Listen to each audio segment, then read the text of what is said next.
In 1922, a crack Aberdonian was appointed Director General of a new British broadcasting institution. This man promptly sat down and defined 3 principles in accordance with which a public service broadcaster should operate. Today, still listened to by millions, they survive quite nicely indeed, thank you. If you want a podcast, if you've already exhausted what they have to offer, and if you can find it, maybe you should listen to Inform, Educate, and Entertain. Yes, welcome to Inform, Educate and Entertain, the podcast which asks the question, what if the BBC were run on a shoestring budget, and answers it with the noise, it's really hard. I don't want to do this. My name is Sam Wilkinson, and every week on this show I give 3 guests a chance to interview for their dream job. Director General of the fictional broadcasting company that I made up. Why make up a fictional company and then make someone else run it? Because I'm an ideas man. I drink your ideas. I drink them up. That's There Will Be Blood. It's a little joke there. Over 3 badly thought out rounds, my candidates will be given ample opportunity to inform, educate, or entertain me for points. Anytime they do something which makes me feel one of those things, I will ring this bell. Ding! By which I mean I will later edit in this sound of a bell. Ding! The winner will become my boss for the week and gets to tell me to stay late after work and do better at spreadsheets, while the losers get to open legal cases against me and my obviously discriminatory employment practices. This week, 3 educated, switched-on entertainment machines turned down my invitation, so instead I've got a quiz show veteran, a renowned nursery rhyme expert, and a woman who believes she caused the pandemic by wanting a year off commuting and socialising. They are Adam Tumber, Helen Swallow, and Stacy Mellor. Now, as you're probably aware, shows like this normally have a live studio audience to help keep the atmosphere light and fun and generally cover up the host being a bit rubbish. I don't have that. Instead, each week my guest will nominate someone to join our dead studio audience, whose only role is to sit in silent judgment on me. In previous weeks, audience members included Victoria Wood, Anne of Cleves, Emma Crossland's granddad Alan, Des O'Connor, Freddie Mercury, and Clement Freud. Yeah. Thanks for that one, Silky. Keep it light, mate. Stacy, do you have a nominee who wasn't discovered to be an utter prick after their death? Oh, was that? It was a reference to Clement Freud, because he was a staple on panel shows like this, and then after his death was discovered to be a paedophile. So Silky has gone and screwed me big time with that. I didn't know. I've never heard of that guy. But I don't go on panel show or paedophile watch. I didn't realise the two were closely related. Tonight, I hope they aren't. Me too now. Definitely for your sake, Adam Tumber. But yeah. My dead audience member, I would like to nominate Jim Henson. Oh, Jim Henson. Yeah. Lovely, good call. Because recently I heard a funny joke. There's 2 people on a date and the woman says to the man, "Could you take off your work gloves, please?" And the man, Jim Henson, says, "They've got names." Oh, well, that made me laugh, so that's a point to you. Helen, who have you brought in? I have brought Alan Rickman. Ooh. I love Alan Rickman, especially when he is the Sheriff of Nottingham in Robin Hood, Prince of Thieves.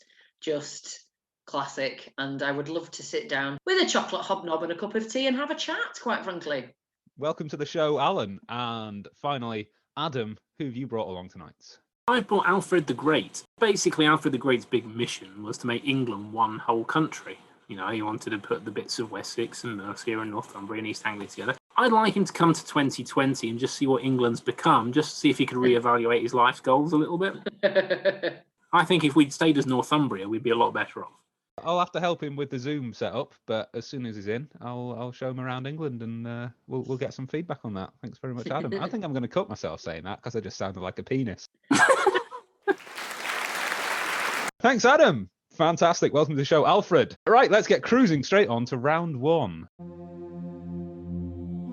Inform, educate, and entertain.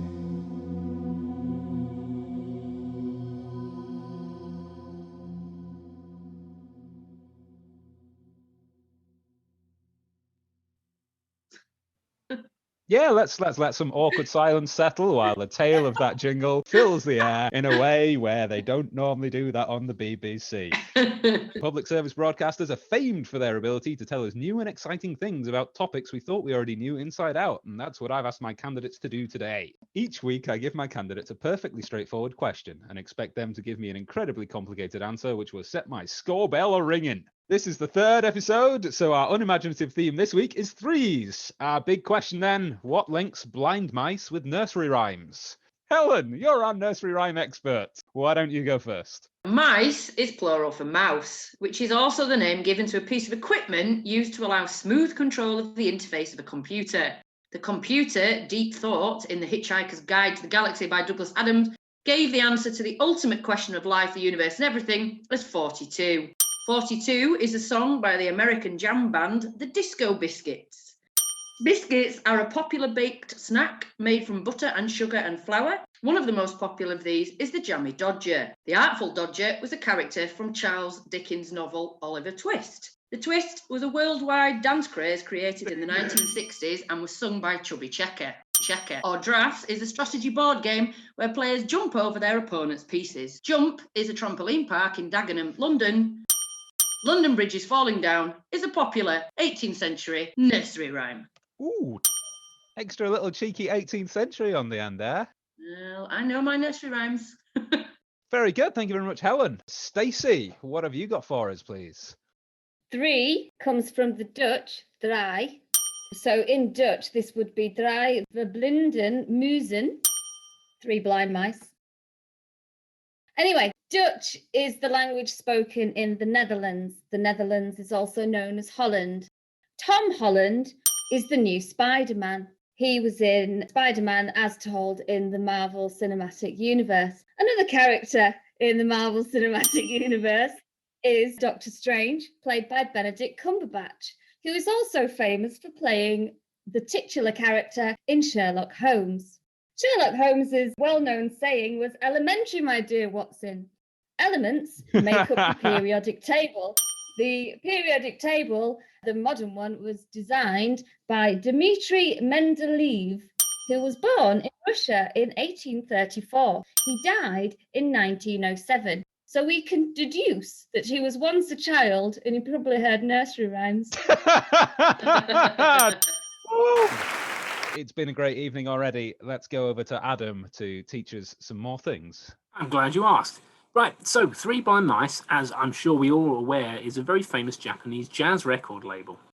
Featured artists on that label include bandleader George Kawaguchi and Isao Suzuki, a noted double bassist.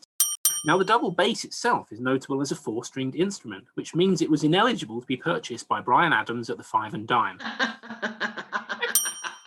Since the heady days of the summer of '69, inflation has taken the Five and Dime to the level of the much-loved pound store, examples of which include B&M, Poundland, which of course you'll need a visa from for the 1st of January, and the much-loved Homey Bees.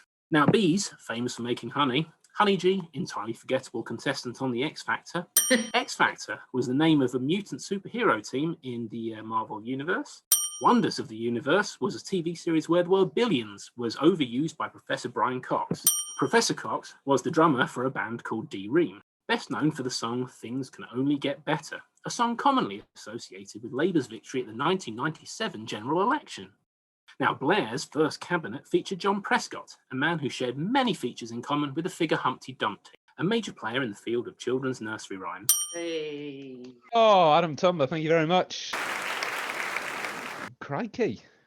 I was worried that round would result in some very uneven scoring and I'd have to balance it later on. But for the first recording of this series, the scores are pretty much tied. In the lead jointly, we have Adam on 8 points and Stacey on 8 points. And only a couple of points behind, Helen is bringing up the rear on 6 points. Ooh.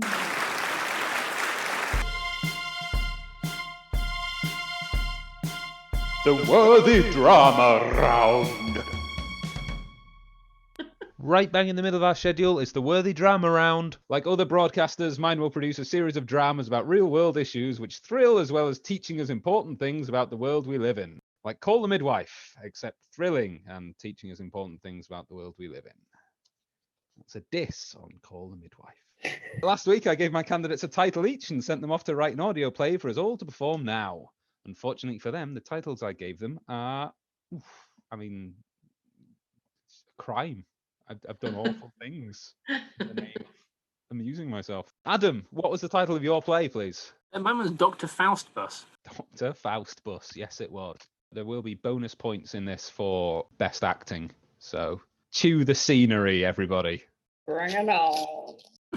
Will there be extra points for overacting? Oh yeah, listen, you're here to entertain me, so... This is the only reason why you've done it, isn't it? Because you're just really bored. There's no podcast, is there? This is just personal titillation. Dr Faustbus, let's take it away. Oh, great! I'm going to be late again. Now there's nowhere to park. Could this day get any worse? I would sell my soul for a better way of getting to work. Good morning. I represent Devil Industries Incorporated, and I've just the solution for you. Go on, I'm listening.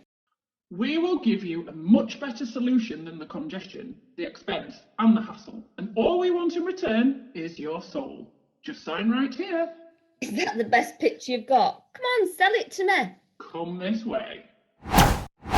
A bus stop. Exactly.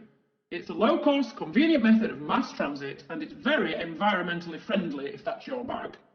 Well, I do like that, Greta Thunberg. Keep talking. You even get a free newspaper to read on your journey. Check out these idiots on the letters page. Does it have Sudoku puzzles of variable difficulties? You might be pleasantly surprised. Now, yes, it's not quite a Jaguar, and while it's imitation, some have leather seats. Does it have a CD player? I'm going to ignore that. The bus also gives you multiple places to sit and take in the wonderful views on your journey. Any other benefits? The drivers are never surly and unhelpful, and they always have change for a £20 note. Well, sign me up. This all sounds great. Just sign on the dotted line and we're good to go.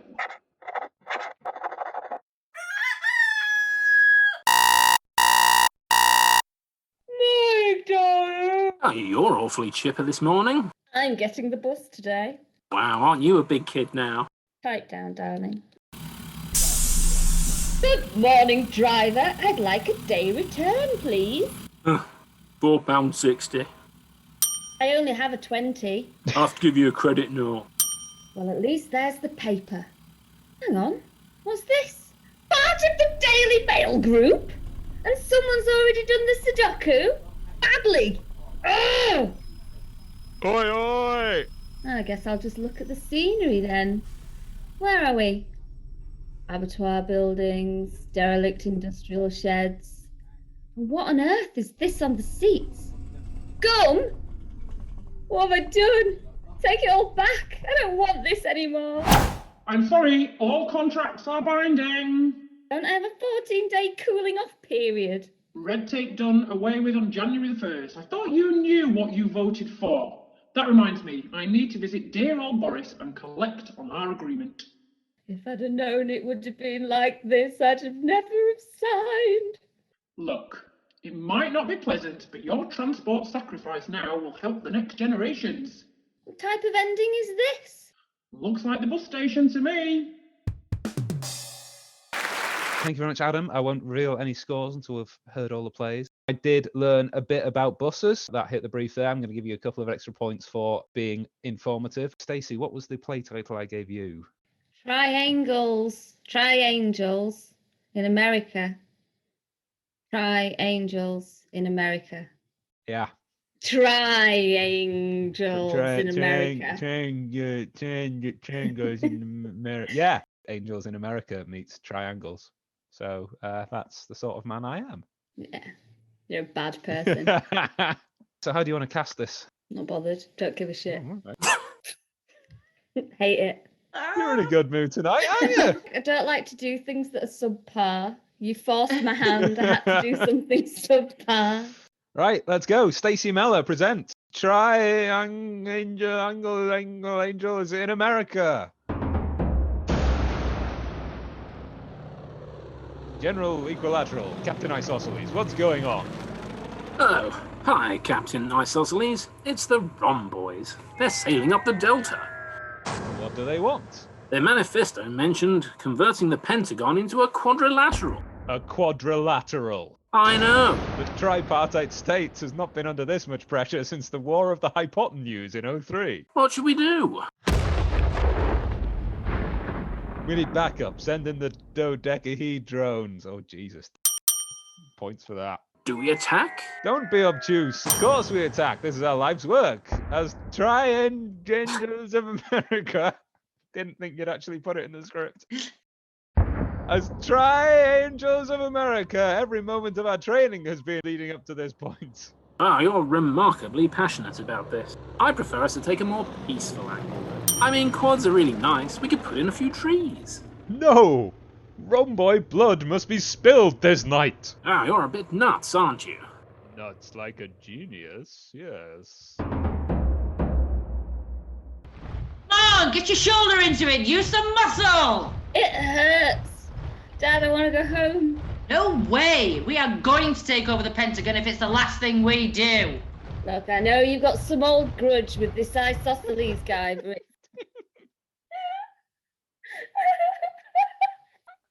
I'm having a great time. Come on.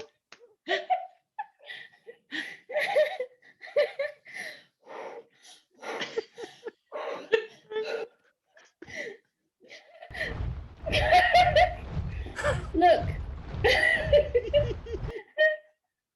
I know you've got some old grudge. Keeping all this in. Okay. Look, I know you've got some old grudge with this Isosceles guy, but it's not worth it, Dad. So what if Mum used to fancy him? This is about more than history. This is about geometry. Oh. Oh, you're such a dad. When I first saw your mum up on that trapeze, I knew she was the one for me. We had a lot of parallelograms.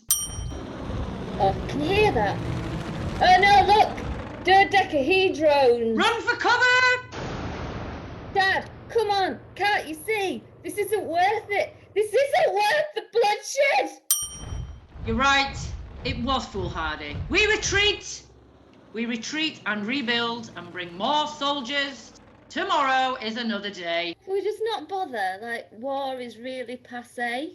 I have no idea why I didn't bring your brother.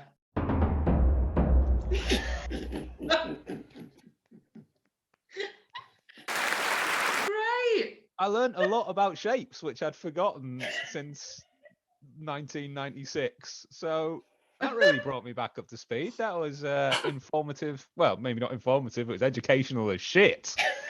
I think I'm going to give you a bonus points for laughing so hard at your own play that you're currently crying, which the podcast listeners will not know. Helen. Yes. What was the title of your play, and can you beat that? The Father, the Son, and the Holy Ghost. And no, I can't beat that. I'm sure you can. Hang on. That what you missed? What? Oh, I missed it off. I'm so sorry. I'll do that again. My play was the Father, the Son, and the Holy Ghostbusters. Yes, it was, because I am smashing genres together like a foundry. A man with a big genre hammer. Well, here we go with the Father, the Son, and the Holy Ghostbusters. God damn it. I hope I've got those dark powers. Luke, I am your father. No! That's impossible! I assure you, it's entirely possible. You see, son, when a man loves a woman very much... Okay, fine. You're my dad. Don't need a conversation about the birds and bees from Darth Vader. So, I need your help, son. I'm having a little issue with some dead Jedi Masters. They just keep popping up whenever they feel like it, and decide they need to share their thoughts on any given subject. What do you mean? Well, last week, I was minding my own business designing a new weapon to destroy the galaxy with, when who appears but Yoda, with his "too old for this you are, and always win to the good guys." I'm afraid I'm no good with ghosts. We should try and get on an episode of Most Haunted with Yvette Fielding. Oh, hang on. I know just the person. I'll send her a text. Right, she says she'll be round in 2 ticks. All right, Luke, I got your message. Reverend Geraldine Granger, previous vicar of Dibley. How's a vicar going to help? Well, since my show was axed by the BBC, I've set up a lucrative ghost-busting company. Egon Spengler has nothing on me. Luke said you were having a problem with unwanted dead Star Wars characters. Well, yes, they just won't stop criticising my life choices. All you need is this proton pack, Darth. There's one for you too, Luke. But whatever you do, don't cross the streams. All we need now is a ghost. Dad, what were you doing last time one popped up? Well, last night I was trying to decide which family members I would choose to bubble up with over Christmas. Maybe Princess Leia. And here he is, right on cue, Sir Alec Guinness. Quickly, boys, turn those proton packs on. You've caught him. No, wait, don't cross the streams. Oh, well, I suppose that's one way to destroy George Lucas's multi-billionaire award-winning franchise of Star Wars. Oh, well, I suppose that's one way to destroy George Lucas's multi-billionaire award-winning franchise of Star Wars. David Prowse, I hope we see you on the other side. I wasn't sure about putting in a quote about David Prowse. I'd written that before he died, and I thought, shall I drop him in, or is that too soon? You really have put me in a bind, because I wasn't planning on editing this anytime soon, but now I have to get it out the door while the David Prowse joke is still relevant. You've bumped everyone's episodes up pretty nicely here, because he's referred to the previous episodes. You can't just bump us up to number 1, either. I know. So I've got 3 episodes to get edited this week. Either that or I keep this conversation in now about how Helen screwed me over, and I think that'll settle things. What an incredible selection of drama by 3 of the finest playwrights currently working. Let's take a quick look at what that's done to the scores, because some things have changed incredibly. Certainly somebody pissing themselves laughing at their own work has netted a lot of points. Scoreboard now has Helen Swallow in the back with 16 points. Adam Tumber firmly in the middle on 21, but way out in the lead on 36. Stacy Mellor. Woo! It's time for this week's attempt at the 3rd round. Contractually, all panel shows have to have at least 3 rounds, and mine is no different. I've still not made up my mind, so like all job interviews, we'll end this with a few quick-fire questions, some of which might be linked to the episode's theme, which is threes, if anybody had forgotten. If you're all ready, we'll start. It says here, remind candidates that long, awkward silences will be edited out to make them sound like geniuses, whatever that means. Helen, what number comes after 2? 3. Yeah, just nice, easy one to start. Okay. Stacey, what are the top 3 biscuits? Oh, goodness gracious me. Hobnobs. Sorry. Shortbread, What? Good call, yeah. hobnobs, and fig rolls. Ooh, Wow. controversial. All right, yeah, you can have a point, but there were 3 up for grabs in that question, so Oh, wow. I hope you understand my opinion of your choices. Can I interest you in me pissing myself laughing? Academia was never my strong suit. Adam Tumber, when did you last watch the Steve Martin, Chevy Chase and Martin Short movie, Three Amigos? It was maybe in the 1990-something. Okay, Helen, when did you last watch a Steve Martin, Chevy Chase and Martin Short movie, Three Amigos? I actually don't think I've seen it. Okay, you should. I mean, I loved it as a kid. It might be shit, but check it out. Stacey, when did you last watch the Martin Short, Chevy Chase and Steve Martin movie, Three Amigos? I don't know. It would have been last millennium, faux show. All right, I'm going to give that point to Adam then. Helen, starters, mains, or puddings, which is best? Ooh, mains. Mains? Yeah. Okay, yeah, I'll give you 2 points for that. So arbitrary. Yes, it is. Stacey, what's the magic number? 3. Yeah, it is. It's 3, yeah. Adam, when did you last see a sheep? Does it have to be live or could it be pre-recorded? I think live. When did you last see a live sheep? That will have been maybe August. I've been inside for a long time. Okay.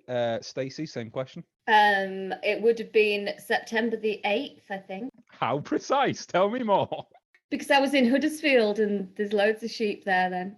Well, that was it, not in Huddersfield, it was in Meltham, actually, which is farmland. Information points. Helen, same question. Well, weirdly, when I was washing up in the sink a couple of months ago, a sheep wandered into my garden.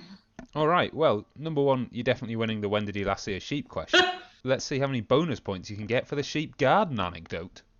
Kind of started eating my grass, and I was like, all right.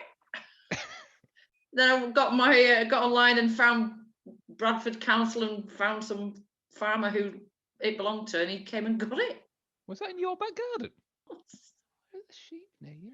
I don't know where it could. It obviously come off Baildon Moor, I imagine, but it got itself a little bit lost along the way. Got a ride down on the funicular railway. On the little tram. A little bit of Baildon chat for everybody there. That's going to go down well in a podcast. Well, you're getting more points for that great sheep story. I did have a follow-up question written here. What kind of sheep was it? Ooh. Dunno. All right, fair enough. I don't know who I went to last, but let's go to Stacey. What 3 words would you use to describe me? Ooh. Becky. Tired. I am tired. Bastard. Oh. Ooh. Yeah, go on. 2 points for that. Helen, what is the best movie trilogy? Yeah, a lot of them now aren't just 3. They've like branched out and they're like 4, 5, and 6. I'm trying to think of one that's just 3. Shaun the Sheep. Are there 3 Shaun the Sheep films? Have I missed one? Fucking love Shaun the Sheep, mate. Stacey, which was the UK's first commercial 3G telephone network? Fuck's that question? I'll read it out again. Yeah. Which was the UK's first commercial 3G telephone network? Don't know. It was 2G first. Yeah, but which network could you go on? I don't know. I was living in South Africa when the 3G came out. Okay. Can Well, I just point out here that 1G surely came before 2G. That's 1 point deducted from Adam Tumber. I imagine it would have been 02 because they were always doing stuff like that. No, it was 3. Oh, it was 3. Yeah, probably should have guessed that. Helen, what number is Adam thinking of right now? 42. Adam, what number are you thinking of? Pi. Pi? Prick. 2 points to Helen. Stacey, what are your salary expectations? Phenomenally high. Yeah, well, I mean, from the standard you've shown tonight, you deserve phenomenally high salary. Yeah, that's 2 points there. Yeah, I do. Adam, what are the best 3 objects in the room with you right now? Well, me, my glasses, and an elderly rhino called Gerald who's over in the corner. Turn the camera around. Show me Gerald. I'm afraid it's a fixed camera. Are you the only one who can see this elderly rider? Yeah. Helen, same question. A toilet roll. Are you in the bathroom? No, it's for my nose. A yellow highlighter and a crayon mug. Ooh, the crayon mug is pretty good. Parma Violet. Stacey? I've got a vase full of rocks from the Scratch Patch in Cape Town. Oh, hello. Lived abroad boasting. Some secateurs. Oh, those are, Nice. for the listeners' benefit, those are some hefty flipping secateurs. They'd have your arm off. And I've got a corking gun. Oh, yeah. 3 points to Stacey there. I've also got wallpaper stripper. You've done your 3. I've given you 3 points. Don't. I've got secateurs too, weirdly. Weird. Adam, have you got any secateurs handy? I think some in the shed, but that's not really handy. I'm not in the shed. I mean, if you could have presented some on camera right now, you would have got a point, but sadly no. I think Stacey's are much better than mine. Good. And finally, a question for everybody. Do you have any questions for me? Are you doing anything for Christmas? Yes, that is a good question because we're getting a 3-bird roast and I am well up for that, mate.